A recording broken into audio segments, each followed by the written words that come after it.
There are a few things you need to know when it comes down to the Google Merchant Center misrepresentation error. If you don't know the steps what I'm going to explain in this video, the chance is very high that you're going to waste time, money and energy trying to find different solutions, while there are good solutions what I'm going to explain in this video. The reason I can say this is because I'm doing e-commerce since early 2019, so I know the ins and outs from the industry. My name is Robin and I've helped more than 25 e-commerce clients scale their ads profitably, and many of them were suspended on the Merchant Center before working with us.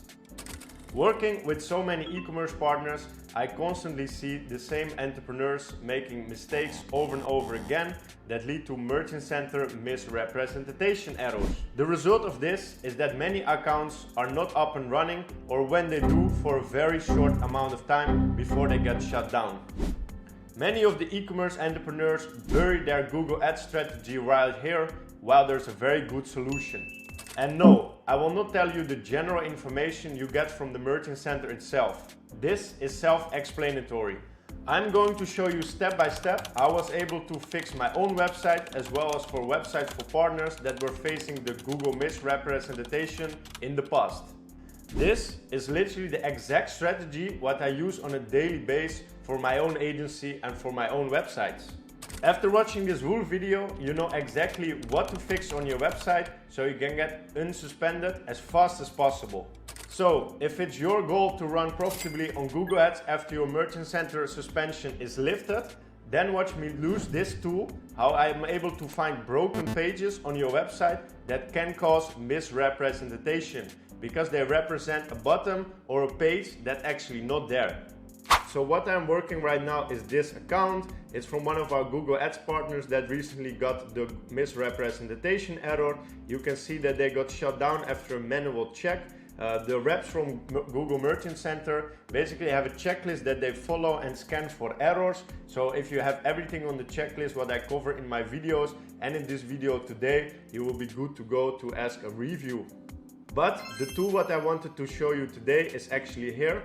I will leave a link down in the description, and it scans for dead links. So what it means, sometimes you have on your website a button or a page that's actually not working, and Google Merchant Center have in the back end a software that scans your website for these kind of things on a daily basis. So if you want to unban your account, go ahead and click on the link on the description for the dead link checker.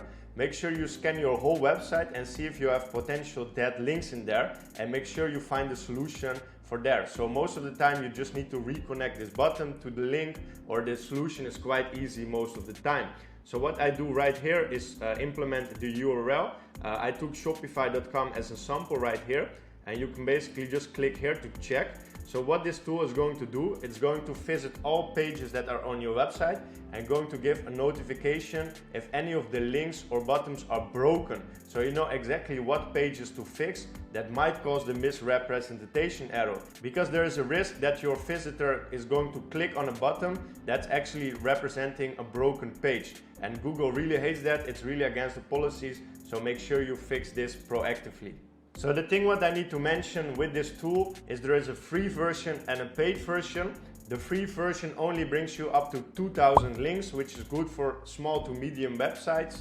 But if you have a bigger website, make sure you invest a few bucks in this tool to scan all the pages and find the possible problem from the pages on your website that are broken.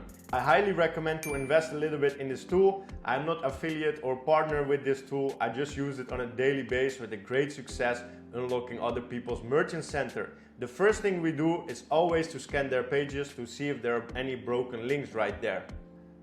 So you basically now have to wait until the scan is over. If you have more than 2000 links, go ahead and subscribe to their premium plan. It's only a few dollars a month, and you just need to actually 1 month to find the potential issues, scan another time when you fix the pages, and that's basically it.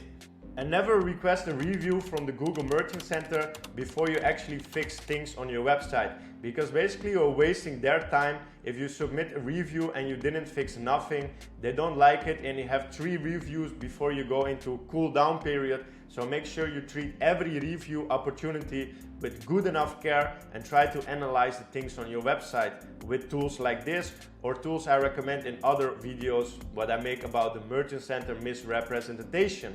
And that wraps up the video for today. I will leave all the links down in the description. You will also find the link to my free e-commerce knowledge center. There I implement everything what you need to know about Google Ads, Google Merchant Center, and other things you need to know to become successful in e-commerce.